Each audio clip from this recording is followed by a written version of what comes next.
ఈరోజు రొయ్యల కర్రీ చేసేద్దాం. వచ్చేసేయండి. ఫస్ట్ మనం బాగా మంచినీళ్ళతో వాష్ చేసుకుని రొయ్యలతో ఉప్పు, పసుపు, మజ్జిగ వేసుకొని మంచిగా మిక్స్ చేసి బాగా కడిగి పక్కన పెట్టేసుకోవాలి. దానివల్ల ఏమవుతుందంటే స్మెల్ చాలా తగ్గుతుంది. తర్వాత రొయ్యల్ని ప్యాన్లో వేసుకొని కొద్దిసేపు ఉడకబెడితే అందులోని వాటర్ అంతా బయటకు వచ్చేస్తుంది. వాటర్ మొత్తం మనం తీసేయాలి. తీసేస్తే స్మెల్ ఇంకొంచెం పోతుందన్నమాట.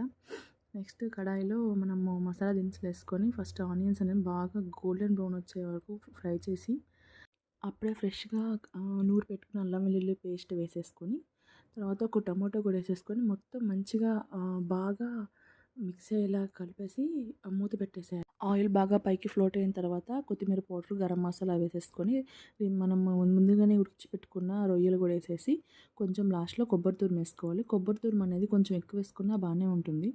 సో లాస్ట్లో యాక్చువల్గా ఇదంతా ఆయిల్ ఫ్లోట్ అయినాక కారం వేస్తారు. నేను పిల్లల కోసం తీయాలి కాబట్టి లాస్ట్లో వేసాను.